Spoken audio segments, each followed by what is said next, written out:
With main entrance artist here with Joshua, Monica, and Menspire, as well as Oliver with Kelly right there on the camera. We're gonna go ahead and get into some action right here for IBS weekend. Go ahead, Josh, go ahead and introduce yourself. All right, thank you very much. My name is Joshua Monica. I am co-owner of Menspire Salon.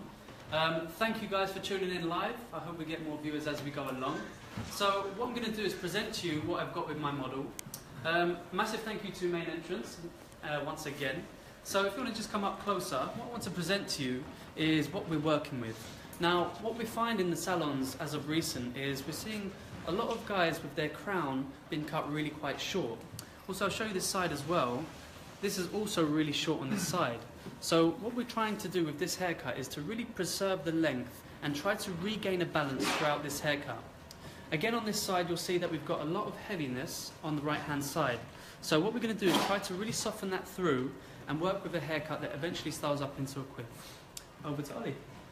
Great. Hey guys, how are you? My name's Oliver Morehouse. I'm an international educator for Menspire Salon London. Today, guys, what I'm going to be working with is something that you're going to be seeing a lot in the salons at the moment. It's something slightly softer. You know, we've spent a long time seeing shorter work, more clipper work. And slowly but surely, we're starting to see guys, they want to see some hair on the sides, they want to see some hair on the top of their head. So I'm going to be working, guys, with a really salon-friendly type technique. I'm going to be working with a technique that we would refer to as cross-graduation, where I'm going to be looking to build up some weight through the contour area of the head and perhaps taper this area out, either with my scissors or my clippers afterwards. So I'm going to get going, and I'll come back to it and explain where I've got to shortly. All right, appreciate it, Oliver. Right now, Josh, I noticed that last time I saw you when you was here, I really like the way how focused you are on your sections. So I just kind of want to talk to you a little bit about your sectioning approach and what it's going to be for this particular shape. Okay, so for this particular shape, what I really want to focus on is making sure that I'm leaving these areas to sit flat. Because rather, when these hairs are shorter around the contour of the head, they tend to react and respond negatively and stand out 90 degrees base from the head. So with my sectioning through the very top, I want to really retain the length from the front. So with that in mind, I want to work on the internal length. And as you can see, there's a lot of length there that is unnecessary to this hairstyle. And what happens then is that causes this hairstyle to drop, and therefore we don't get the volume at the very front. So through this side as well, again, I'm going to be sectioning out from the recession, okay, just to reduce this heaviness as well. So we'll come to that as we go on.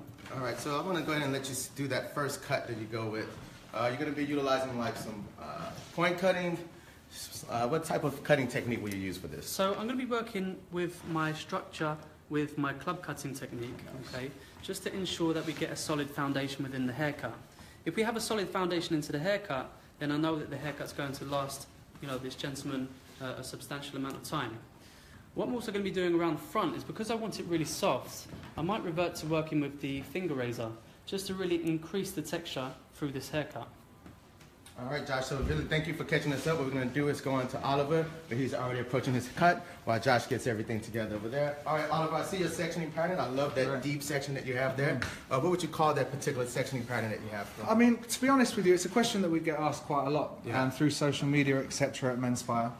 What I'm working with is a very simple sectioning pattern. It's quite simply almost like a rectangular box section through the top. And then just to give myself option as I move through the haircut, I'm working with more of a triangular section. Just to almost give myself that flexibility. If I want to hold a bit more weight through the crown, then I can do. If not, I can, you know, I can eliminate it afterwards. All right, so you're taking those diagonal sections. Go ahead and let me see that cutting approach that you're doing there.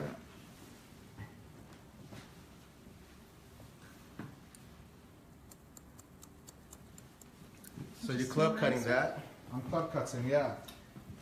And we're going to continue those. What are we going to do? What do you mean exactly by club cutting? Okay, so I'm working with the full area of the scissor. Now, if I was working with points of my scissors, I'd be working with something a little bit softer. But what I'm really trying to build up as we go is some graduation, is some weight through the contour area of the haircut. And by doing the club cutting technique, what I'm able to do is control that weight just a little bit better. Now, is this something that is it other names that you would call that, or is it pretty much considered that? We at Menspire in our education program, we always talk about this technique as cross-graduation. Now the reason we talk about it as cross-graduation is quite simple. We work one side, completely over, across one side to the opposite side of the head, and then the same thing again. Literally just to build up that weight through the crown area. Brilliant. Sections are clean, which I guess definitely in barbering, clean sections is something that whether the hair is wet or working dry, working clean like this, obviously it's your first. Sure, it's so vital. I mean, we've spent so long trying to save time by being really quick and really kind of almost relaxed with our sectioning patterns. But what we found over the last few years with Men's Spire Salon, etc., we just find that going that extra mile with our sectioning patterns just makes the whole haircut that much fluent, and that's why I think that, you know, we're really starting to make a move on the industry. All right, awesome. All right, so guys, we're gonna move over to Josh. Josh is getting right into the cut. Thanks so much, Oliver. We'll come back. Okay, so welcome back. So here we have the very frontal panel sectioned off. Now this area here is where I want to retain the length. So what I'm going to do is start from this very right hand recession, okay, and I'm going to find my new length from the graduation that hangs over on the right hand side. So previously we can see that we've worked, or someone has worked in this way. So I'm going to use that length and utilize that as my balance. So there being my shortest length, I'm going to use that as a guide to come across and work with a square cutting line. So what you'll find is that I'm going to be eventually working diagonal sections and a square cutting line. All right, now working those diagonal sections, the goal is, what are you doing by taking diagonal sections? What are you trying to create by diagonaling off the edge? Excellent. So the reason why I'm working with diagonal section or diagonal sections is because I want to work in which the way the hair will be styled. So commonly what we tend to do is we work straight from the front or straight from the back, we go square across. But with this particular hairstyle, I'm going to be working a hairstyle that transfers over from the left hand recession to the right hand crown. So therefore, I'm working with a pattern that just works in a diagonal format. Okay. So guys, if you've got any questions at all, we really want to make this enjoyable and educational. So I'm sure if you've got any questions, then please ask, because we want this to benefit you guys as well. Frank Mussolino, thanks for joining us. Frank's always tuning in. We're missing Gerard today. He's doing clients at the moment, actually. Really? So we have DJ tuning in and holding it down for us. Make that cash, bro. Yeah. Okay, so what we're seeing now is I'm actually starting to transfer over to this point here. Okay, so I've taken my guide from the right hand recession and now I'm transferring all the way over into the internal length. Okay, and that's going to come all the way through up until the very crown. And what you'll notice is, again, at the crown is that it's really short. Okay, so this is something that we have to be conscious of and also be very patient with. Okay, so I'm going to continue working my diagonal sections across the top, and we're going to be working that square cutting line. Okay, great. We'll catch up with you when you're finished there. All right. All right, Oliver, over here we noticed that you're approaching that from the other side. Right in this recession area that you're working in right now, you have that diagonal. Is it a reason why that one comes a bit lower? Okay, so probably the hardest part of this on this technique, the hardest part for this technique for me is really creating that balance, you know. Obviously, we've got to find a completely new guideline from nowhere. Definitely. Now, how I like to do this is I like to set myself almost targets for each side of the haircut in which I'm going to be doing the same thing on this side as I did on the other. Now, it's really hard to kind of gauge the length to begin with, but if I can put in these platforms almost that match on this side to the other, then I'm going to be more inclined to find that length. You know what? I know a lot of times out there, it's really easy to get really nervous working right on the skin, blade to skin. Do you have any pointers to share with everyone? Yeah, sure. I think for me, when we're working on the skin, it's really important. It's really important to have our client's head in the right position, but also it's important for our body position to be important. It's something that we talk about an awful lot at Men's Spire, especially in our educational facility.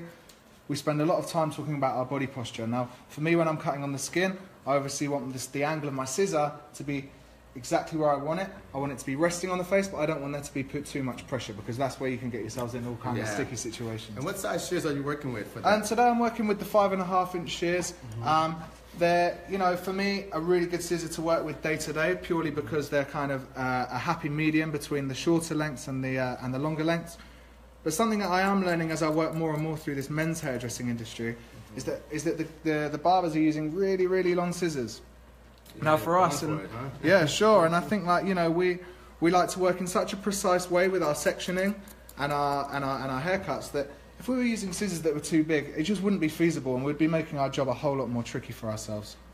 Totally. But we see you now moving into the crossing element of it, where you're crossing over at. Is there anything particular that you look at once you get to that part behind that ear area? Yeah, so I mean, what I'm trying to do at the moment is I'm being as consistent in my technique on this side as I was on the other, and I'm trusting in my technique. I'm working as similarly as possible, like I said, to the opposite side. And when I finish it off, I'm going to be looking for this weight area, this crossed over section through the back. Great. So we're going to move over to Josh. Yes, we have a question? We just had a question for Ollie about what type of shears he's using and where they can be purchased. Okay, good question. Really good question. These are actually our Men's Spire Salon scissors. We call them the black and reds. If you head onto our website, our big cartel page, you're going to be able to find that. There'll be more information coming up very soon about that. And you're still leaving me a pair here before you go, right? I'll leave you a pair. Yeah, always getting it. Always getting it. You want to speak to this man on my right hand side about that. Speaking of that, we're going to go ahead to him right now. All right, We have a question for Josh. Yeah, we're heading over to Josh now. What did you say? Johnny Atana, he's asking if you can explain the danger areas of the shape and the areas to be mindful of. And it's from Johnny? From Johnny Athana. All right, Johnny. There we go, Josh. All right, lovely. Welcome, Johnny. Thank you for tuning in. So the danger areas for this haircut are no doubt at the moment the crown area, where we can see it's really, really short. So again, this is an area where I don't want to be cutting the hair, because no doubt it responds negatively if it's too short, and it will stand out from the base. Again, along this whole side, we're really going to try to preserve this length, okay, as again it's been cut previously too short and it's really round. So from our frontal view, we really want to try to create a square shape. And again, from our profile view, we want to create more of a triangular dimension, effectively waiting for this area to grow out. So whenever you're doing a situation where you have an area that's been pre-cut, That's right. do you check those first before you even get into your sectioning pattern? Yeah, I think it's important to be mindful of areas that really determine the shape. So if I look at him from this area here, okay, from his profile view, I want to see this kind of almost triangular shape. But at the moment, if you come round, Kelly, you'll see that it's very, very round. And we tend to associate round shapes with more feminine things, you know, and more feminine hairstyles. Again, from the very front, if we look at him from here, we can see that no doubt the shape is also really round. Yes. Okay, so it's really, really important that with this particular haircut, okay, we want to work with a square shape on the front, and from the profile, okay, we want a bit more dimension through the back. Okay, so just to recap on what I've done, I've worked with diagonal sections, bringing everything up with a square cutting line, okay, and therefore if I cross-check in the other way, everything again is a square cutting line. So what I'm going to do now, once I've released the length on the top, okay, and we've taken the weight away, I'm then going to work on this very area here where we can see this weight, okay, and again underneath there's an area of an undercut. So what I want to do now is just to start building some more weight and creating a more of a connection.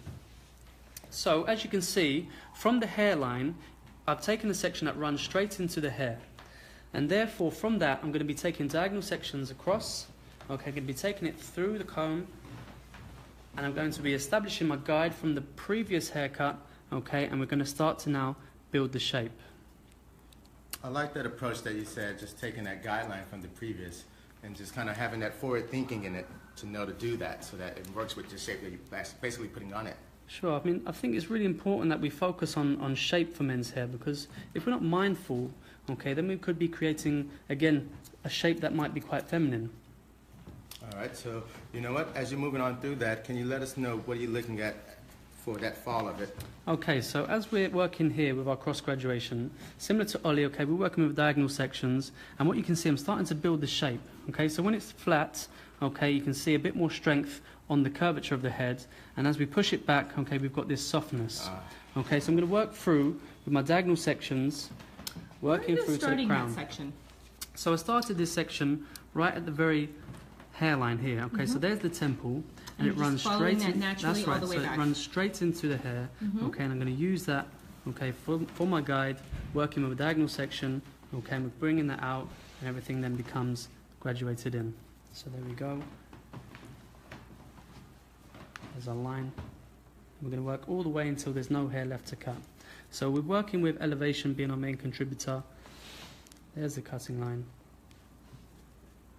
And would you say your elevation would be at, you know, what degree would you say? So generally would say it's perpendicular to the head. So Alright. it's pretty much 90 degrees coming out from the temporal ridge. Perfect. All right, we see that Ollie's moving into this back section of this parting. So after we get going with that, we'll check out what's happening. Great. So I All right, go for it. okay. So I've just taken out this triangular section. I've unclipped it and I've kind of combed it down. And what I'm really trying to look at this point is how my previous technique in which I've chosen has worked.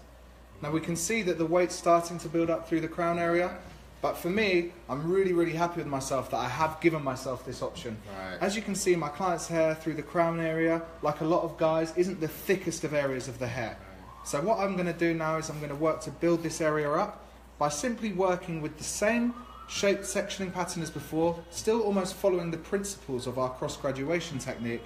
However, as I work, I'm going to be working with slightly more elevation, purely so I don't build up too big a weight line through this crown. And would you say that kind of keeps the occipital area from being Exactly, too heavy? exactly that. Okay. So if I could work this, really flexibly. I could comb this right down. And what I'm going to be doing then is I'm going to be just adding lines that I'm going to need to remove afterwards. But what I'm doing is I'm working along the same principles as cross graduation.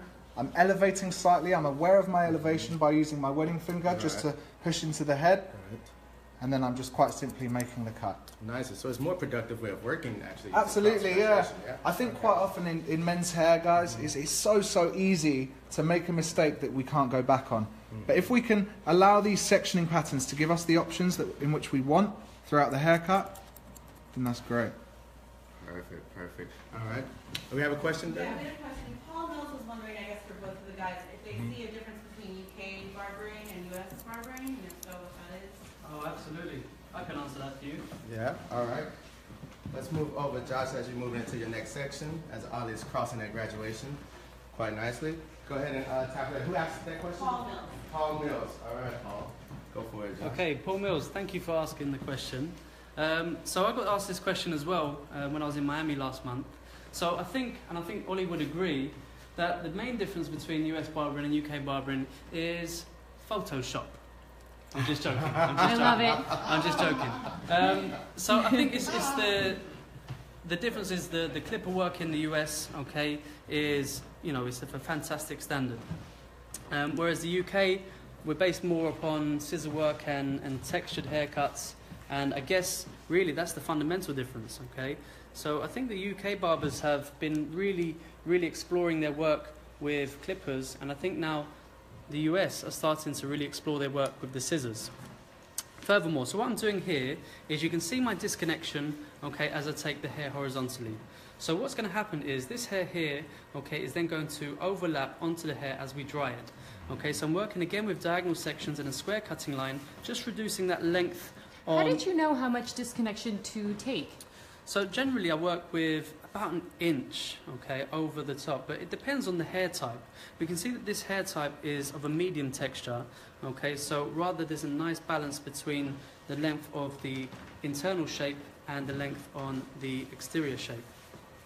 Now, one of the concepts of doing that type of filling that you have happening, Josh, is that hair is going to push, That's and right. then it causes the other hair to fall over, right? That's right. So it's going to give us a little bit more volume, Yeah. and almost like a building a bridge and a structure to help hold that hair in place. Nice. I So really like just- that. Subsectioning each section. I'm just working again with that diagonal format. I'm going to raise that up. You can see my small guideline there. There we are. And that disconnected area, is that coming, what section is that coming from? Was that a triangle section you did for that? That's or- right. So it was similar to a triangle section, Okay. but it was slightly more curved as the head shape is no doubt slightly curved. Okay. So we worked from the recession, okay, and then it just slightly curved over round to the other recession. So I'm just working in centimetre sections, working with that diagonal shape, and again that square cutting line. Beautiful. And Josh, Armando from the class that you just taught in Miami was just talking about how amazing the class was for him and how much he recommended. Oh, that's people. So I just beautiful. wanted to send that. your Oh, way. that's great. Thank you, Armando. Great to hear from you. And you're going to be at teaching this weekend as well, right, Josh? Want to That's touch on right. that a little bit? So Monday, we're going to be at teaching at the IBS. In fact, New Aaron York. Johnson just tuned in. He says hello. Hey, Aaron. All right, so many people tuned in. Fantastic. Okay, so I'm just coming to the end, and there's pretty much nothing here to cut, okay, considering that the length is slightly shorter on this right-hand side, okay? And the reason for that is because someone has worked with a square shape. So, with that there now, what we're going to do is we're going to blow dry this up, and we're going to see exactly how this falls. All right. Great. We're going to go ahead and move over to Oliver while he touches on. He's moving up inside his sections while Josh gets prepared for this blow dry. Do you want to talk about any of the product you're going to use before you start that, Josh? Okay. Yeah? So we're just working with the Men's Bar matte paste, and the reason for that is because we like to get the hair a little bit grubby, a little bit dirty when we work with a blow dry. I like grubby. I like grubby. Good word. And it just aids the blow dry. So perfect. Thank you. All right. Okay, great. So as you can see, guys, I've dropped out my original first section that was separating the top hair from the bottom hair. Now, something we get asked a lot through social media is, why do you use so many sections? Why is there so many clips in the hair at the beginning of the haircut? Now, the answer is quite simple, guys. What we're doing here is we're breaking down our haircut into 4 easy steps, especially with this top area. Right. Now, as you can see, I have a side section on this side, I have a side section on the opposite side, and then I have a frontal section through the frontal lobe, and a section through the crown. What this allows me to do is it quite simply allows me to work through the side area of the head and create that connection now from the old haircut to the new haircut, and then the same thing on the opposite side. And as I work through these sections, I'll come back and explain. All right, great. So with this, you're still doing you're doing like more of a block feel still? Yeah, exactly. So how I'm almost working now is I'm working with block graduation as opposed to cross graduation. Now we find that cross graduation is really good because it allows us to create that flow that we always talk about so much in men's hair. Yeah. Then with the block graduation, what I'm starting to do is I'm continuing to build that structure through the top area.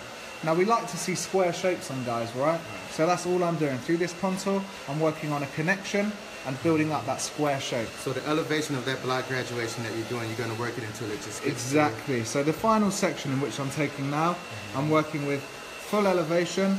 I would say I'm almost 90 degrees from the head, and I'm making the cut.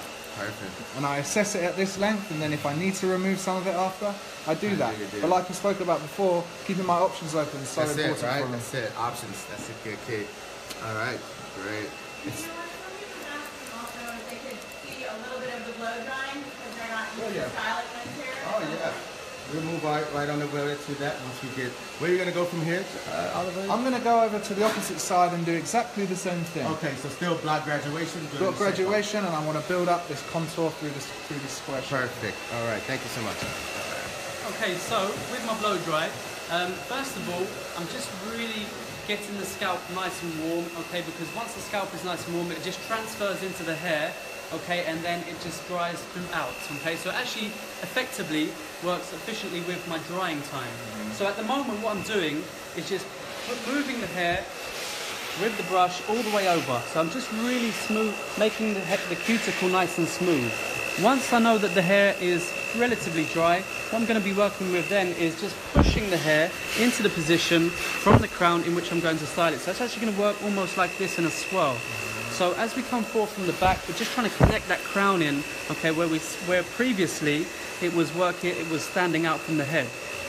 So from here, what we're going to be doing is working our blow dry into the position.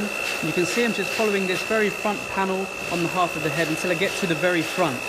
When I get to the very front, what I'm going to do, I'm just going to briefly lift it up. Okay, we're going to go straight over, and we're going to bring it nice and round. And that's just going to give us that volume when it comes over that internal shape. Okay, you know what I like about the way you blow dry that, Josh, is that you're actually blowing it the way you cut it. That's exactly it. So that way it works right into the pattern that you're shaping it. That's right. Way of training that hair. I love that. If we think about it logically, this part of the head is nearly dry. Right. There's the camera. Okay, so the internal shape is that which I cut previously and at the beginning. So that's almost half dry. So if I go over and refine that with my blow dry, okay, it's going to dry up really quickly. And commonly what we find is that, you know, barbers or hairdressers, they tend to dry from the front straight away. So what happens is all of this becomes dry, but then the back is wet. So what we end up doing is over drying the front, and then because of the heat, it causes it to dry. And therefore, then we go and try and blow dry the back. So what we've done is we worked from the back, we built up our shape, We've gone on the right side through the graduation, and then we go and get our lift through that very front. And now you can see we're really starting to build our shape, and we're really starting to show our silhouette. Now, what you say with the heat, is it on cool air or warm? So I've got it on a medium heat, okay? Let's just spin it around for you guys. So you can see now my graduation is starting to form through this right-hand side, okay? So it's starting to really lock its shape. So we're just really, we're now starting to become ready for our clipper work, okay? So we've got the silhouette in, okay? You can see that we've got this much more nicer shape, okay? Slightly triangular on the profile. And again, if you look at him from the very front, come around Kelly, we're starting to get a much more of a squarer shape and a bit more balance throughout this whole haircut. Now, would you say it's a difference whether you start with the perimeter first or the top first? Oh, that's a fantastic question. It's a question that I think we get asked the majority of the time when we're educating. So, do we start? Why do we start with the top first, primarily? So, if there's a haircut that's come in for about 2 weeks, then generally we would start with the sides. Got it. But when the hair needs to be restructured, or it's over, it's been a long time since the previous haircut, then we start to restructure it from the top. Because if we can get the square shape in, then from the clipper work, we can go straight off the head and keep that square shape. So as you can see, we've got our square silhouette in right now. Okay, so the clipper work is going to be really easy to finish off. Because when we work with the clippers first, we tend to build outwards. And then we go and cut the top, and then we cut the sides and cut off this corner, which then spreads the graduation of the fade. Yeah, exactly. So it kind of combats exactly what we're working against. Brilliant. Great way to answer that, Josh. Love that. All right, and now we're going to go on into seeing a little bit of how you're going to approach that in the crown area before we move on to Oliver. So, excellent. So here, what we're going to do is, we're going to work with some point cutting. So I'm looking at the head shape now, and I'm working in 2 channels. So imagine my comb separating the left side and the right side. And also what I'm going to work with is from the front, we're going to work slightly different. So I'm going to section that out right now. But that was your disconnection that you cut earlier? That's right, so that's my disconnection there. Okay, so we're going to focus on that after we've worked with the internal shape. So now we've got just this area. If you come from the top so you can see exactly what I'm working on. So I'm working on almost this kind of rectangle shape. I'm going to bring the camera right above it, okay. That's it. And then from this rectangle shape, we have 2 areas. Zone number 1 and zone number 2. So I'm going to start from the very back, and we're going to see our square cutting line, and we're just simply going to raise it up, and we're just going to point cut through. So we're not going to go right to the root, okay, because we know that if we go too close to the root, then the hair is going to react negatively. Can you explain that one more time, the 2 sections that you're taking right now? Sure, no problem. So if you can imagine, okay, this was our disconnection from previous. Yeah. So we're going to completely leave that out. Okay. So then we have this interior shape, okay, Yes. which is almost like a rectangle. So from this rectangle, if you come right above the head, I'm going to separate this in 2. Okay, so this is just a structured way of working with our point cutting and our personalization, okay, so that we don't cross every single time and take off too much hair. So we're really just working consciously with our personalization. So you can see I'm taking another section, okay, I'm working it up. You can see that the hair is combing almost backwards, okay, so I'm coming from behind, taking it up, and I'm working my point cutting through. So I'm going to work all the way up until the disconnected area, okay, and then I'm going to work on the other side. All right, appreciate it, Josh. Thank you. All right, Ollie, what's happening over here? Okay, cool. Okay, so now I'm working on essentially what I spoke about as my 3rd section of this top area. Now, I spoke earlier about how I actually wanted to maintain all this weight and length through this area. So all I'm doing is I'm working with vertical sections, and I've already checked the length. I could have gone slightly more graduated through the back area, but what that would have done probably for me is build up a little too much weight. So all I'm going to work with is almost something square. I'm going to make my cut, and then I'm going to check how it falls. Now, something we like to do at Menspire quite often when we're cutting the top areas of guys' head is work off of vertical sections. Now, the reason we find that this works so much better is, again, it gives us that option. We can make the cut. How do you know that your length is right or wrong? Okay, exactly. That's a really good question. So what I'm basing this off is I'm basing this off of the previous hair that I've already cut. Now you can see this area is the area that I worked really hard to build up. So I don't want to be taking this hair any shorter than this. However, what I do want is a connection. So I'm still working off those vertical sections. Now the reason I do that is because it allows me, as soon as I've cut the hair, to see how it falls. Now quite often with guys' hair, we find ourselves working almost horizontally from front to back or back to front, and what we never actually work out is how the hair is going to lie. Right. You know, we're manipulating it with the comb, but when the client comes to do their hair themselves, it can get really tricky. So I'm onto my final section of this back right-hand side. The reason I know that is because I'm just towards the top of the ear. Now, a bit like when you're cutting ladies' hair, I'm using points of the head to give me my guides. Oh, that's a good question, because I was going to ask you, would you say that would you be traveling, or are you like pivoting? I am working off a pivoting technique, but I'm trying to use no over direction. Now, the reason being for that is I know that I've got the weight in the contour. Now, this hair, quite simply, needs to just sit and flow over the top of that. It's a good flow. Now, as we can see, if we get that camera in nice and close, we can see that that hair is really being encouraged to sit towards the back of the head. Now, you know, if he was wearing his hair forward, we wouldn't be working with these techniques. Exactly. But that's why all these techniques are really important to remember, that they're techniques, not haircuts. Right. And now we're moving to the opposite side. I'm working towards the opposite side Spin now. around here. Now, the thing that's a little tricky on this side is obviously, as hairdressers, we don't really want to be cutting down too much. Aye. Okay? So I'm actually going to have to ask Kelly to move now, because I'm going to come onto this side of the hair, and I'm going to be combing the hair away from me, which is something, again, we're not taught to do too often in hairdressing. Yeah. However, if we use these fixed points, the mirror, you know, and have our control and trust our technique, we should be absolutely fine. So as you can see, my guide's here. I'm combing away from me. And I'm just following exactly the same technique as what I did on the opposite side, but almost like a mirror image. And as we see, we can check that this hair is really starting to flow back. Okay. All right, so now as we go into the part, because I noticed you did the block graduation before on those side panels. Yeah. So what are you thinking as you're moving towards that particular area? Well, like I said, I'm using the top of the ear as my fixed point to work from. And that's also, so that's keeping you, exactly. Keeping you registered. So when I cut my block graduation, I stopped already know when where I it got to stops the at. fixed point of that head. And now I'm coming back the other way, I'm almost meeting in the middle. So it's like, you know, when you section the hair, one would say that it's more creating a map, so you know which Exactly. directions to move in. Do you know what? We talk about it so much in education. We map our haircuts out right from the beginning. You know, we don't always know exactly what we're going to do with the hairstyle at the end, but with our technique, we're very strong. It allows those options. DJ, Yes. we have a question for Ollie from Todd Mills as well. How you said it looks like your client has finer hair. And how do you create fashionable current looks with men with finer hair? And if you have any tips for that? Yeah, sure. I think something we need to be really, really cautious of is that we don't start adapting our haircuts too much because someone has a finer area through their crown.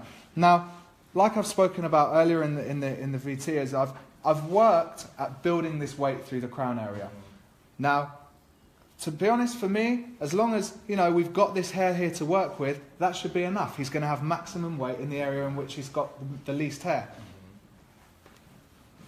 Great one. All right, nice. I think once we move to the front, what's going to be your approach right quick, just to break down? Yeah, so with the front, actually in my mind, I was looking to keep this disconnected and maybe put some kind of connection in there somewhere. Right. So I'm going to have a little reassess, I'm going to have a Alright. look at it, and then I'm going to make my mind up and we'll All come right, back to perfect. that. But Thanks before so we much. leave, can you just go ahead and tell us show us the sectioning you're going to take? Okay, to finish fantastic. This? Right, so I've got this front area. It's almost like an offset triangular section.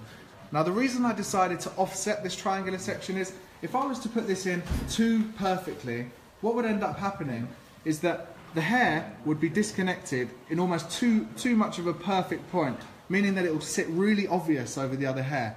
Now, because I've offset it slightly, It's going to be more natural. it's going to be feel. really natural. So when he brushes his hair back, because he doesn't want to spend hours blow drying his hair, when he pushes his hair back, it should just sit right back and flow really nicely. Perfect. Thanks so much, Alan. Cool. Okay, guys. So just whilst we're waiting for Oliver, we just previously worked two channels, first and second. Now we come to the disconnection. So I'm going to be working the same way that I worked with my panels. Okay, we worked slightly diagonal, and I've already done this section. Okay, so we're going to be working. I'm sorry, would you mind to take that section one more time? Absolutely. So from previously, when we cut it wet, we worked with a diagonal section. Okay, so we're coming the hair over, bringing it through, okay, and we're simply working with that same section that we worked when we worked it from wet. Okay, so I've just softened this all through, at this disconnection area. So I'm going to go through the very front now and continuously work in the same way that I worked from wet. Okay, so I'm going to raise this up with the fine side of the comb to create to get more tension, and you can see what we've got here is our cutting line from previous. So I'm going to work point cutting that through just to get that softness back into the haircut. So once I take it from the disconnection, you can see our disconnection forms here. So I'm going to point cut from the disconnection, and from this disconnection what we're going to have is some V cutting that just transfers into that longer area. So we're working with the V of the scissor, okay, right where the screw is. Yeah, can you show me that a little bit more? Absolutely, so right where the screw of the scissor is, okay, we're going to work with our V cutting, just sliding through the hair so we get a separation that looks somewhat like this, okay, so a separation within each hair. Now from the shorter hair that you see, this was where the disconnection lies. So in fact, logically, if we have a short panel that then transfers into long then short, then we have this fluid movement that's just going to again work and bevel straight over the internal shape. Now with that technique, Josh, I noticed that you had your finger. Would that be like a guide point with your finger being on the blade right there where you have it? That's right. So as in this finger right here. There, yeah. So this finger right here is just working as my support. Okay, so I'm just working through the length, okay, working with the scissor, okay, and just slightly closing the blade as I work through. It's the claw. So again, Josh, we had a question earlier about why you decided to start Menspire. Why did I decide to start Menspire? Fantastic question. So when I was about 14, 15, I really struggled to get a haircut that I enjoyed, and I guess I was really fussy and particular at the time. And at the time that I wanted this particular haircut, we used to go into the Afro-Caribbean barbers, okay, to get our fade, and then we used to go to the hairdressers to get the haircut on top. And for us, that was very, very challenging. So I started cutting hair when I was about 15, and from that I really knew what I wanted to create. I wanted to be able to do the fades, and I wanted to be able to cut good hair. So with that entwined, we really wanted to create this experience in the salon where it was appointment based and it was run with refreshments and also beautiful hair. So with that in mind, we started to, myself and Samuel Palmer, which is my business partner, we decided to create the salon where we had all of that experience in one. So back to the hair real quick, thank you for the question. As you can see, my shape now has a really nice form, okay, and it's got a nice texture, okay, and we just really sort of loosened that up, okay. Again, we really want to try to grow this out, and I'm going to start on my fade work now. So again, just check in from the front. You can see we've got a much more of a square shape on our frontal view. Okay, we've got lots of beautiful texture. The movement is nice. And Looking handsome over here. yeah. And from our profile view, we've slightly got this much more triangular shape, and again, trying to preserve that length through the crown. Okay, great. All right. We're ready over here? Yeah, sure, we're ready. All right. I've kind of reassessed. I've looked at my my model's hair, and what I've decided is this hair through here is just too long to maintain. You know, Right. if I was to keep all of it, I think it might not be as aesthetically pleasing as it would be as if I was to balance it up a little, but also it's just going to be really hard for him to style himself. You know, and that's the thing at Menspire. We want to create workable looks that are going to be easy for the client to manage. So what I've decided to do is I'm working off that hair that I've just cut before. All right, I'm using this as my guide, and what I'm doing is I'm going to be working from this side of the head, which is going to be the parting side, and I'm going to be working almost with a slightly vertical section. However, as I move across the head, what I am going to be doing is over-directing everything to that previous section. So the ideal is that I'm going to be working to create that disconnection, but just through this front right-hand side of his head as opposed to both. All right. Let's see that approach for that section. Sure. I'm working with the points of my scissors too, just through this front area, just because once I've put product through the hair and I've dried it off, I don't want to be combing it through too much after.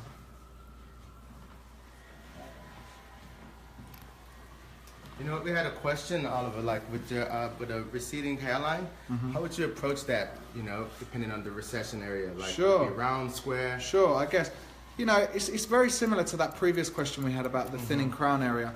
We don't want to be doing anything that's going to be looking to cover it up as such. However, we just need to be conscious of it when we're cutting the hair.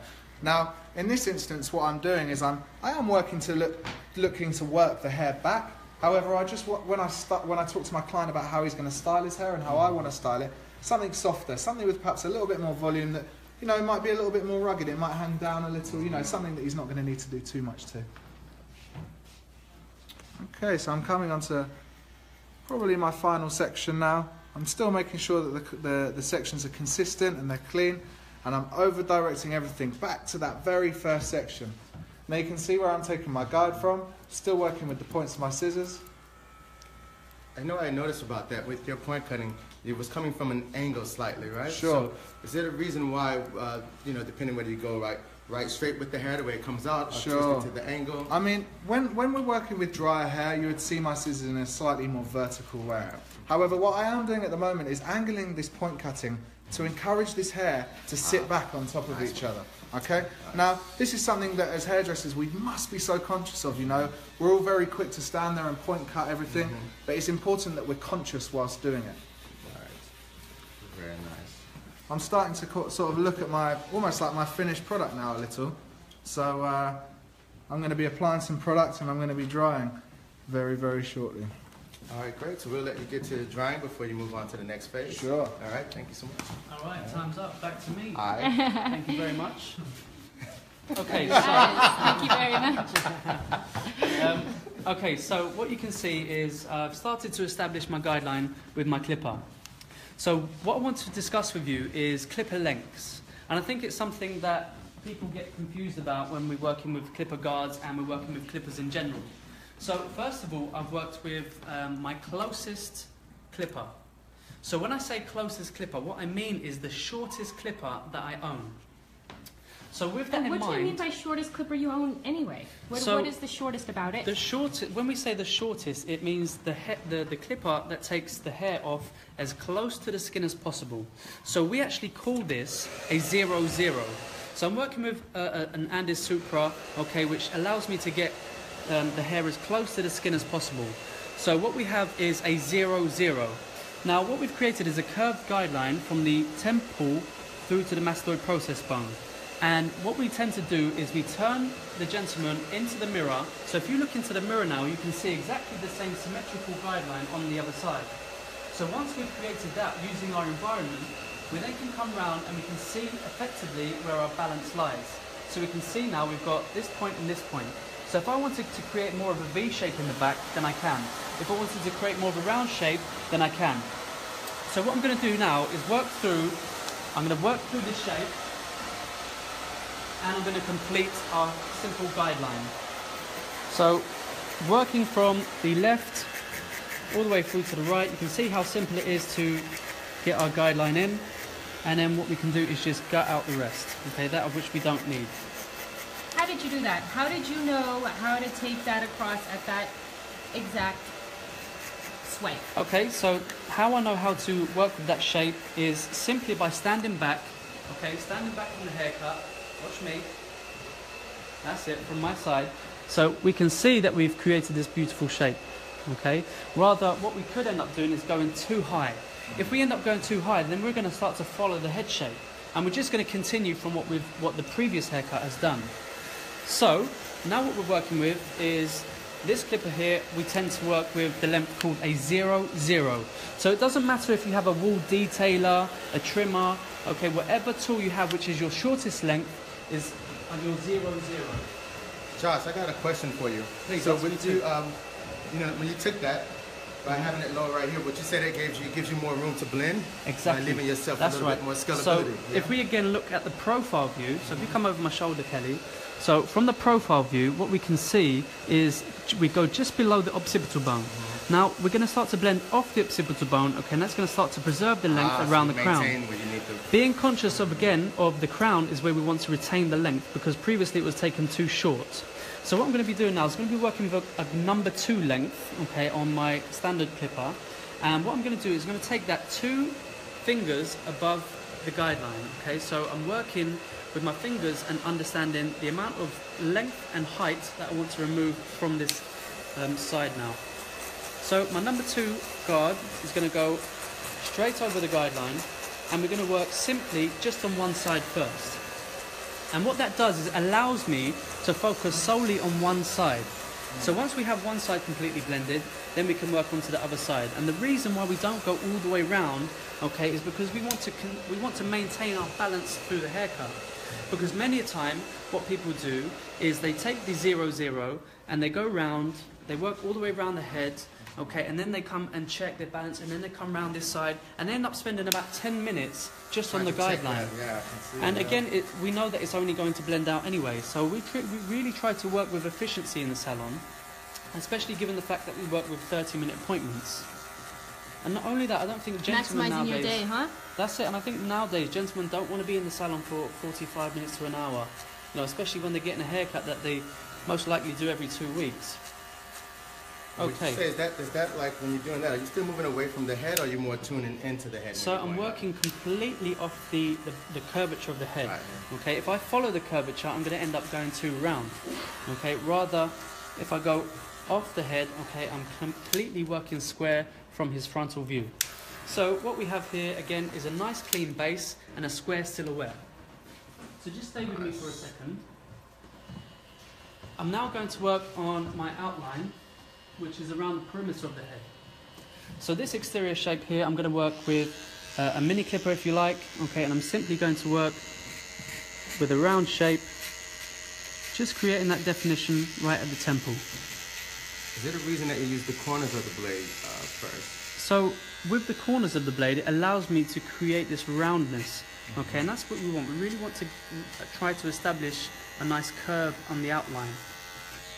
So again, working at the temple, and what we're looking for here is a nice square shape, or a right angle if you like. Is there any like suggestions or tips you would say for anyone that's working with the hairline around the face area with trimmers versus using trimmers versus razoring, straight razor rather? Okay, so if there's a lot of excess length, as we just witnessed, okay, it's ideal to work with the clipper just to get your shape. Once you've got your shape, okay, then you can work with your blade and really start to refine the shape. Okay, so let me talk to you about the foil shaver. Now this foil shaver is something that takes it right down to the skin. And what we tend to do as barbers as well is we tend to work up and down with the blade being horizontal. Okay, so we tend to work like this all the time. Now with this particular clipper, it is really, really close. I'm talking it is like the skin on the back of your arm. Okay, so what tends to happen is if we work horizontally with our clipper, okay, we tend to end up making lines. So what I'm going to show you is a way how to combat that. So merely what we're going to be doing is turning the clipper slightly diagonal and working in a rotary motion. Therefore, if we work just below the guideline as well, it actually allows us a couple of millimeters of follicle just before the skin line. So as you can see, I'm working into the back of the neck, okay, I've already done the very front, and you can see really closely that we have complete skin here, a few millimeters of follicle before our initial guideline. But stay with me, because we're going to blend this out real quick. So, we have here our 0-0 length, right. Okay? So what I'm going to do is work with a technique at Men's Spa Academy, which we call guard skipping. So, if we have a 0-0, then on the clipper we have a basic 0. If we pop the lever back, we have a 0.5. So what we're going to do is we're actually going to miss the 0, okay, hence the term skipping. We're going to miss the 0, we're going to go straight to the 0.5. So what I'm going to do now is I'm going to take about a 1 finger's width, okay, so it should be about our middle finger, okay, and if we place it above the guideline, our 0.5 should just meet just above that. So what I'm going to do is I'm going to visually leave you guys the line there, okay, so you understand the amount of space that we need to leave before the previous guideline. So this length right here, again, is our 0.5. And this is a really key area right here that you're showing everyone. And we're kind of showing just that amount of space in between that negative space that you need. Right. So if you can see, okay, if I place my middle finger, yeah, that's right. I'm gonna place it just above the guideline, and you'll notice that it fits that particular distance. Okay, so that distance from the actual skin line into the new line, okay, so we've got 2 lines now, okay, is 1 finger's depth. So what we're going to do is we're going to miss out the 1, which comes after the 0.5. We're going to place the 1 guard on, we're going to pull the lever back, and that gives us 1.5, okay? And this is the terminology that we like to work with, and it suits our educational system. So we're going to go again, 1 finger's depth above. Now, if you can remember, we've already put a length number 2 onto the side of this gentleman's head. So now what you can see is we've left 2 complete full lines just for your visualization. So on the other side, what I'm going to do is I'm going to run through it straight away without leaving the lines, just so you can see a salon kind of speed that we work with. So as you can see, we have 1 faint line and 1 stronger line. And the reason for that is because it establishes exactly what lengths that we need to work with. So let me run through it with you one more time. So we have our 0, 0 line, we have our 0.5 line, and we have our 1.5. So what we've missed out on is our number 1 and our 0. So merely what I'm going to be working on is what we call our primary line and then our secondary line. So the line that we missed out first is the number 1. So you can see how quickly that line fades out. And that's just merely working our 0.5 into our 1.5. So there we have absolute space now just to work with our 0 line. So this right here is our 0 line, okay, because we have our 0, 0 and our 0.5. So merely I'm working and just tapping away at that 0, 0 line, and we're merely just fading that out, okay, just to give us a nice complete blend over this haircut on the right hand side. Well said, Josh. Nice. So that's it broken down into its simple form, okay, so let me check that out. That on was the camera. awesome. Let me have a look. There we go. So good. Yep, so that's it blended in. So when we come to the contour, all we want to do is just merely scissor over comb, and then we'll get to that at the end. All right, Ollie, take it back from me, please. I was gonna say. Yeah. I'm still here. I'm still here. We still love here, you. know. We're here now. Good. I was getting All sad. right, welcome back. Okay, so all I've been doing since Josh has been talking is I went for some lunch. No, I'm joking. I'm joking. What I'm just doing is I'm just starting to check how this real shape. Champion. That's right. He's horrendous, isn't he? Give me my minutes, Josh. Okay, so what I'm starting to do is I'm really starting to look at this shape in which I've created on the internal areas of the haircut. Now, what I could be doing right about now is I could be really starting to bone these sides really, really short. Right. But what I'm actually looking to do is keep this as soft as possible. Like I said, I want it to be really wearable. I want it to be something that's really salon friendly, and something as well that this guy here is going to take away with him and he's going to really enjoy. So I've put my outline shape in. I haven't gone too mad. I haven't done anything too kind of extreme. I've left a small amount of softness through there. Now I'm working out what I do need to take away. Now, for me, something that's going to complement this haircut really, really thoroughly is just by removing some of this area here to continue building up that crown area.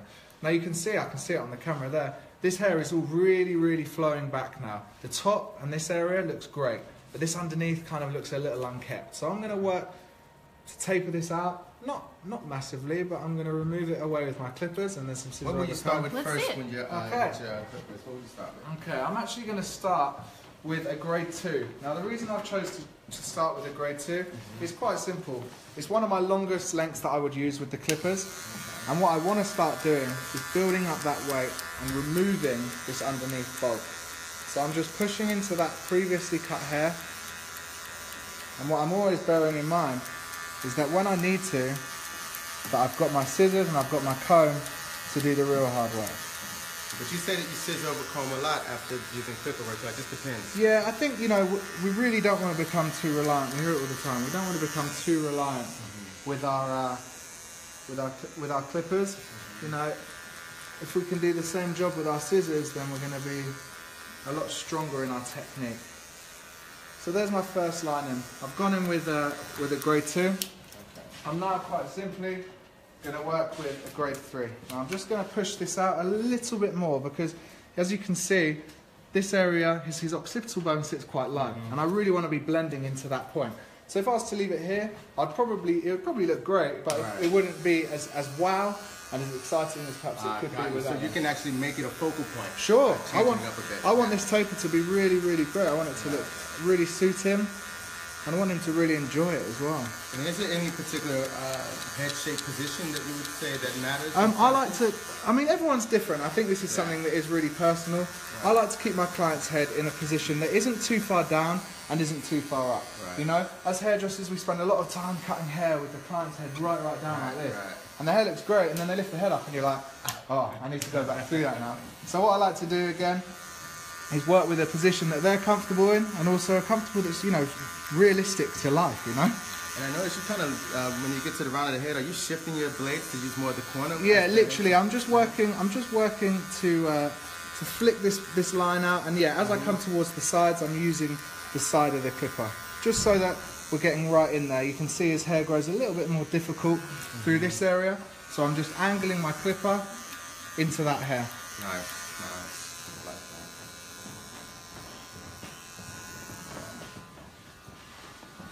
that. Now, one thing, like when you're moving up and you're doing your blending, what would you say you would actually stop at? Would it be, is it a particular thing you're looking at? Yeah, sure. So I'm working towards my occipital bone. I don't really want that coming any higher than that point. Got you. So what I'm bearing in mind is where the blend is, where the hair flows into that point, and also where I'm going to be able to use my scissors to just get that real, Got you, real because the soft scissors blend. will add to more of what you're doing. Exactly. They will give that softness. I want, you know, all of our appointments at Men's Spa are tailored and bespoke to the client that's in the chair. Now, if I was to give this guy like a really tight, almost like a skin blowout, it's not going to work for him. I want to give him something that's suitable, that's fashionable, and something that's well executed. So if this client was to come back in, or to actually like, when should I come back? Yeah. What would be the time frame? I would like to think, you know, it's going to give him enough time. Maybe 3 to 4 weeks, probably I would recommend with this type of client. Anything shorter than this would go lower, but obviously with this kind of length, it gives him, you know, this taper in itself is going to enhance the longevity of the haircut. You know what I love? I love this area, how you, it's that bone that's there, how you Sure. just have that in mind. I'm just keeping a little bit more darkness through here. That's nice. Now, that really complements the head shape, and also it allows us to keep that strong exterior line through that area. I like that. Yeah, I like that. Yeah. Well, I hope so. Yeah, you hope so, right? I love it. All right, great. Hey, So we're moving on. As Oliver continues that, once he moves into his scissors, then we're going to go and see what's happening on the other side with Josh. Whenever you're ready, Kelly. let's roll. Okay guys, once again, I just wanted to preserve this side just so you can see it in its real form without me explaining it too quickly. So what we have again is our 0, 0 line. I've worked my number 2 up to the contour. Okay, so from the profile view, we can see we're starting to build a rounder shape. Okay, and from our frontal view, we're starting to see much more of a squarer silhouette. So I've marked him out and I've taken him down with the foils. So we're working with this space here. So I'm going to work through with my 0.5. Remembering the technique, we're working with guard skipping, okay, and we're working with 1 finger's depth above the guideline. So there we are, without using the lines, okay, we can see that we've got a faint line here now. I'm then going to miss out the number 1. I'm going to go straight to the 1.5, okay, and I'm going to meet just below the number 2. Josh, is there any time where you would not blend so much of it out, or it just depends on personal? It depends on the hairstyle. Depends on the hairstyle. What we're going to do now is work with the number 1, okay, and it's going to come straight in the 0.5 and the 1.5, okay, and all we have to do now is work on our 0 line just to flick that out. So the movement is asking if that's flat to the head or angled.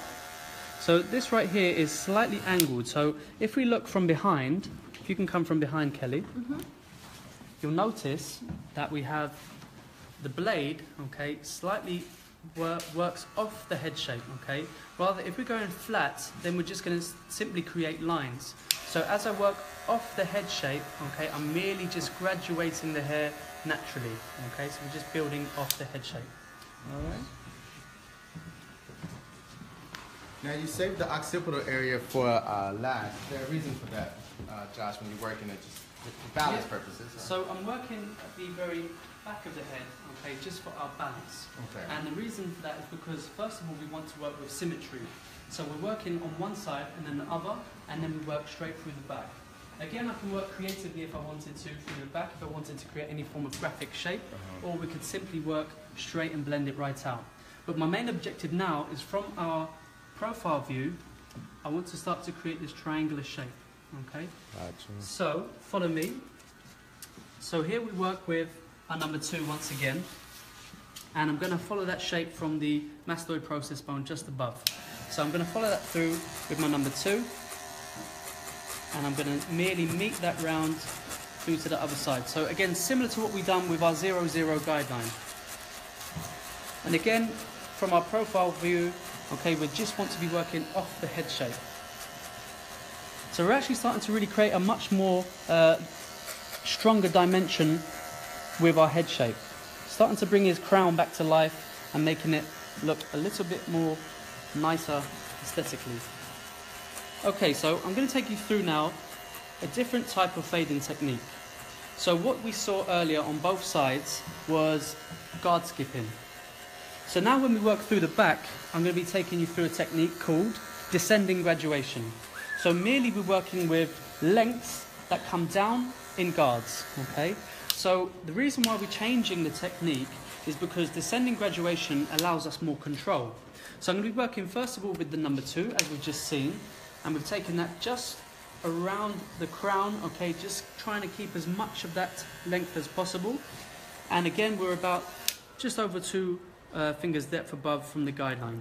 So I'm just going to work on 2 panels. I'm going to break it in half, this side and then that side. And now what we're going to be working with is our 1.5. So we're merely going to be working from 1.5, 1, 0.5 and 0. And what's going to happen is, if you watch closely, you're going to see this line fade out really, really quickly. Okay? So 1.5, and that's going to come straight up to the number 2, and it's just going to meet and blend right beneath it. And then I'm going to work with our number 1, and that's going to come just beneath that 1.5. Then I'm going to work with our 0.5, and that's going to come just beneath the number 1. And what you can see is that line starting to evaporate or vanish. Now, that's the reason why you use that brush versus a comb? Or is it? Good question, yeah. So this brush here, okay, just allows me to move all of the excess hairs away from the scalp.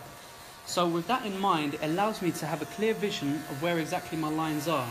So what we can see is we have our final line, okay, it's going to work off straight from our 0, okay, and you're going to see it just blend all the way in now.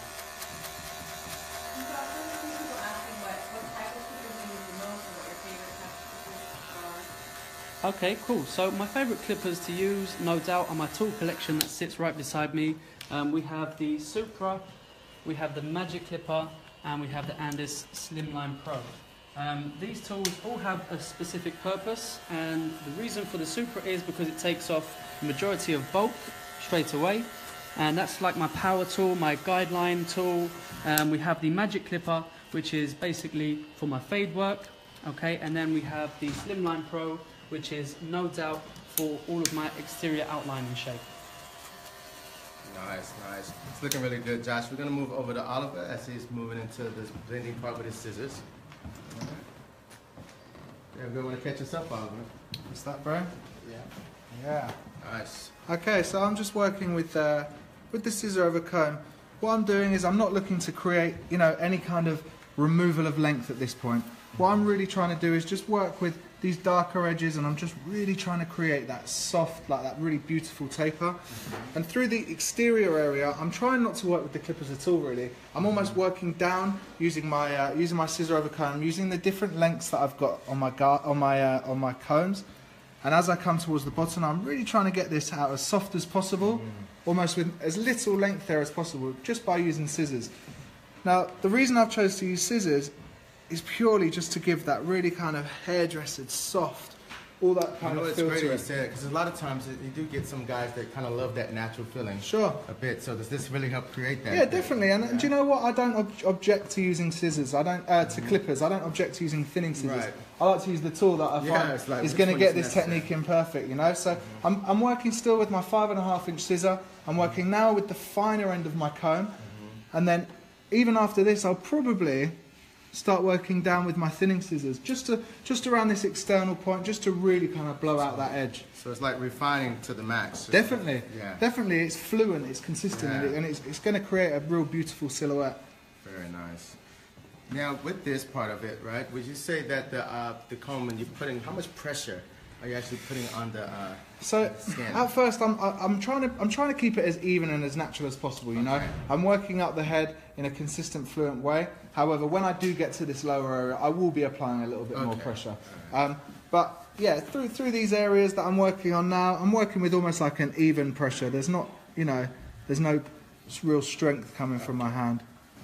So it's like grazing, just Sure. grazing that has soft. Sure, it's almost like the best word almost to use would be like it's a really elegant motion. You know, There we go. there's nothing aggressive about it. There's Yeah. nothing, you know, there's no part of me that's trying to create a real short, sharp look. I'm trying to create softness. Now, for me, the way you create softness is to use soft techniques. Ah, I like that. Elegant. I'll charge them extra just for that word. Ha ha ha.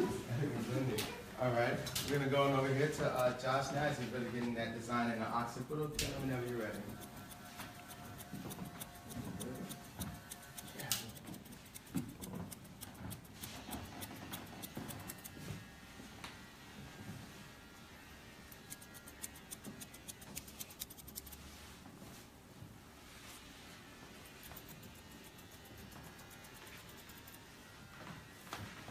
What size tooth is that on your thinning shears, actually? What is that? Do you know what? In detail, I don't have an answer for you. But If they're, Gerard was here, he'd be able to tell yeah, us. sure. I think But it they're looks like about a 32, maybe? Yeah, Or it is looks it like a 42? 32. 32. It's Let's see this. a quick guess It's on nice, though. it. It's soft. Though. sort of really soft. Yeah. Really soft. Okay, so I've just worked with a nice graphic shape through the very back. Again, just being playful. You know, it's something that sometimes we struggle with creating something new, but at Men's by Salon we've just been working with a lot of graphic shapes recently, and it's just something different. You know, if it doesn't work, then we can just generally fade it out. So it has no real depth of what we do, okay? We can just sort of play around with it.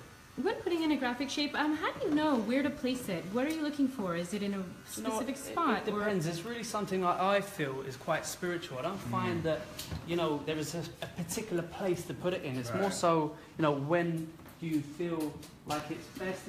Again, it's just something spiritual. It's something that is almost unexplainable. But again, with geometry and graphic shapes, how much of it comes down to experience? So it's almost just like your expression. I think so, yeah. I think it's just sort of the ability to be creative is somewhat your own vision, you know. So would you say at Inspired, you know, it's like technical hairdressing, but still done fun? That's right, yeah. So you've got to have your technical shape built in, and then you've got to have, you know, a visual shape, you know, with your imagination, no doubt. So we've got a really set and structured technical shape on the very top, and again for our outlines and, you know, maybe even our texture as well could be classed as visual. Now, will you go back in with your scissors or thinning shears? What would be your next step after? So my next move right now is to simply work with some scissor over comb, just to really refine the contours of the head.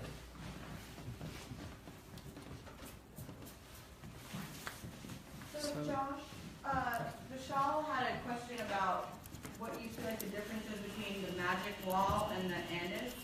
Okay. So, as I previously mentioned, hello Vishal, by the way, fantastic haircutter. So, as I mentioned with the Andis Supra, I actually only use those for removing bulk and pretty much placing in my guideline. The magic clipper I tend to use for most of the fading, and that's it really. And then there was one other quick question about guards. Like, do you use the standard guards, or do you recommend purchasing other ones that are on the market? So my preference is to work with the metal back guards. So here we go. This is one of the wall guards. It has a metal back. I find that the teeth are slightly finer, and they just shift through the hair a little easier. So they're the guards that I would recommend personally. Nice. Like I noticed with the guards that people don't really look at that part of it, with the back of it and like how they move. But that's a really key thing, right? In barbering for you, right? Like just how flexible and how fine the actual teeth are in the guards. Yeah. So if, for example, if you see a standard #1 guard, okay, the teeth are a lot thicker, which means it actually makes it tougher for it to transfer through the hair. So rather with this this particular guard right here, you can see that it just shifts through the hair really easily. Okay, so if you're working on your fade, okay, and because if the let's say the teeth are fuller, okay, it then pushes the hair away from you. But we actually want to transfer into the hair, so if the teeth are finer, okay, you get that a lot more individual hair shafts being taken off through the clipper. Nice. All right, thanks so much, Josh. We're going to go. Ali, what do we have here? Oh, yes. Okay, we're starting to come together now. I've still been working, I've got my clippers in my hand, so I can't say I've been working with my scissors. But I've just removed this bulk area here with my scissor over comb. As you can see, it's given that tapered effect. Nice. But because my client's got facial hair, like a lot of guys at the moment, I don't want to be taking this away too much. You know, I could maybe look to go in a bit shorter and work with like a beard fade. But I think, again, suitability is so important. So all I've done with the beard, he's very fortunate. He's got a really nice natural beard shape, okay? But the only thing that Your mama did you well? Yeah, she did him good, right? All I'm doing is I've just removed this small area through this back area. What this does is it just opens up. It matches that shape that I've put in through the back area behind the ear, but also it just kind of opens his jaw up just that little bit more. Can you kind of show me that your scissor over comb approach that you did? Yeah, definitely. So how I work with my scissor over comb is I work literally straight the same way that I did through the back area. So I actually started in the beard area. Okay. I worked my way right through, I kept my blade very static, and as I came up towards the front, I was just looking to flick my comb out.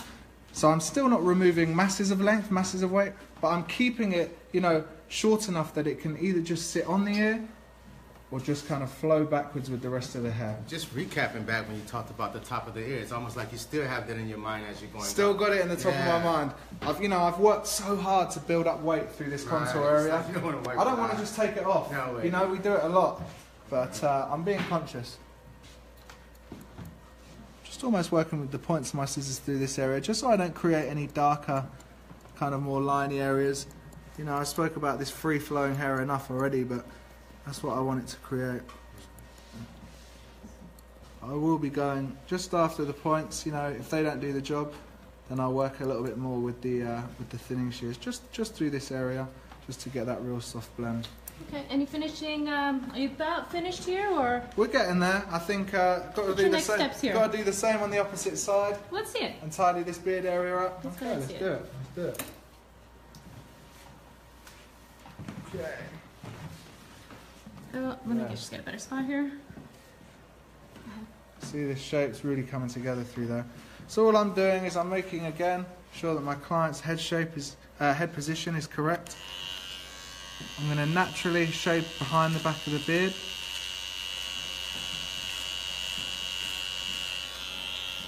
And then you can see this area through here, and I'm sure everyone that's watching would agree, the minute we just take that away, okay, not masses of the hair, but just take that little point off that's around the back area. It just opens him up and makes him look, beards are good, but they need to be kept. They need to be looking smart. He's a professional guy, works in an office. We need to keep him looking smart. Okay.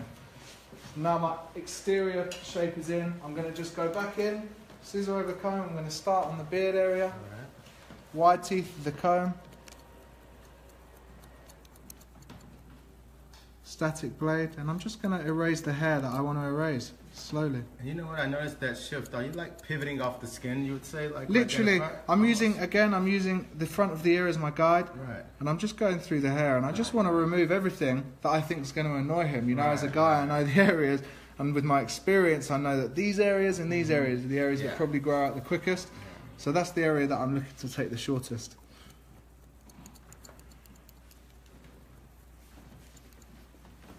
I'm always checking it as well, the way in which that I want the hair to sit. You know, it's all very well cutting it, but I need to check that when he does his hair himself and when I style this shortly, that it's going to look correct. So with this particular shape, he would have like tons of options on like how to Sure, move it around. that's it. I mean, versatility for guys for me is the most important part. Right. You know, guys don't like to spend loads and loads of time on their hair, and they also, you know, I don't think really want to look as kept as what we've been making them look recently. Yeah, with all these hard parts, it's just too much, man. You know, everyone says it themselves. Like boys don't want to look like they've been to the salon. You know, Right. so we're trying really hard to work with some of these softer shapes, especially through the top and now as well through the sides a little bit, just to create that more manly kind of feel. You know. So from this, are we going to just go in with some finishing, or are you going to refine a little bit more? All I'm going to do, I've got a few areas that I want to work on. I'm just going to work on this very front area where I've maintained all that weight through this front corner. Okay. I'm just going to soften that out a little with the points of my scissors, and then I'm more or less going to be done. All right, great. Thank you so much. Let's get on over there. Okay, so I'm pretty much done here, guys. I've worked with the blade, okay, just outlining the very perimeter, okay, as we mentioned before. We worked with the clipper to refine the shape, okay, and then we just worked with the blade just to really execute the finish. So I'm going to place some product in his hair, okay, just to get some lift, and I think you'll agree, starting to take shape. I think he has it. It's in there. We have a couple questions coming for you, Josh, from Johnny and from someone earlier about what's next for Menspire and what your dream is for the team and for what you guys want to do. Fantastic question. So for us, at the moment, we've just been traveling the States last month and of course this week. So I think our goal and our overall objective is to spread our message, spread our brand, and no doubt help improve the quality of barbering or the transfer of barbering into hairdressing, which is men's hairdressing. So I think for us and most of our team, I think we all have the same vision, and I think that's what brings us together as a team to just really try to encourage the industry, the men's industry, to grow. Because I think over the past 5 years or so, male grooming has been on the rise, and again, there's been a lot of quality lost over the years. And we're just trying to really bring that back through much more of a technical approach in men's hair. So I think that for us is our goal. Josh, can you give us like a quick recap of just everything? I will do, yeah. I just want to get that dust from Ollie. Oh, okay. Let's sprinkle that on. I'm sorry, Josh. 2 seconds. I'm sorry, man.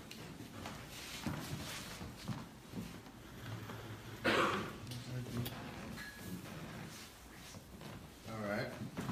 Okay, so let's go ahead and recap. yeah, I've just removed a small amount of this weight since I last was chatting, just through this front corner. What that's allowed the hair to do, you can see, it's just giving it loads of volume and it's sitting great. I'm really happy with the kind of the desired finish and what I've kind of come towards. The only thing I am checking is this area that we just spoke about, just behind the ear. I've looked to keep as much darkness there as possible. So when he does his hair himself, it looks kept. He's got that nice, strong kind of hairline area. But also, I want to show that contrast between that beautiful soft taper into this free-flowing soft hair. Right, But I think we'll all agree, the kind of silhouette of this shape has done exactly what I looked out to achieve. Right. I've made is brilliant. the silhouette's beautiful. Yeah. We've got this weight through the crown that really, enhances that area of his hair and his head shape. But also we've got this beautiful length through here that, whether he wants to wear it up or maybe just a little bit looser, it's going to work.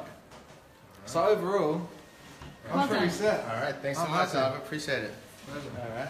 Okay, so I'm just going to wrap this up for you guys. Just placed a little bit of dust in the hair. Okay, and I've now got my hair free in. So I'm just going to recap on what we've done from start to finish. All right. So we started off with disconnection through the very frontal lobe. We curved the shape, and then we started working in our internal shape with diagonal sections and a square cutting line. We then worked from the very temple, created a section and brought everything down and worked with our cross graduation with diagonal sections. And then we worked through the very disconnection, just squaring it off because previously it was slightly triangular. Okay, we just want to create this bit more of a squarer shape. So from the very front, we wanted a square silhouette. Okay, and from our profile view, we wanted a bit more of a triangular shape. Now, the reasons that we had to factor in from the beginning was that this area here was really, really short. And through the crown also was really, really short, and it still is. So what we had to do was really start to try to build up a shape through the sides so that it would look really square from the front on. So with that in mind, we worked straight up, or we worked first of all with our 0, 0 onto our guideline, and then we worked 2 fingers above with our grade number 2, and then we worked with a technique called guard skipping, in which we worked with a 0.5, a 1.5, and then we had these 2 visual lines, and then we worked back in with our primary line and our secondary line with our 1 and our 0, and that allowed us to get this gradual fade, okay, with our strong perimeter that then went into our graduation and then transferred into our layering. Okay. All right, guys. So this will save this complete. Our hair brain. Any last quotes? Anything you want to say? I'm all done. I'm just admiring. Yeah. All right, awesome. Yeah, perfect. All right, thanks, All right, Josh. guys, We'll everyone, see you Josh. at IBS Thank weekend you at so the much. teach-in. Thanks for joining us. We'll see you guys. Josh, Oliver, nice one. Inspire. Thanks.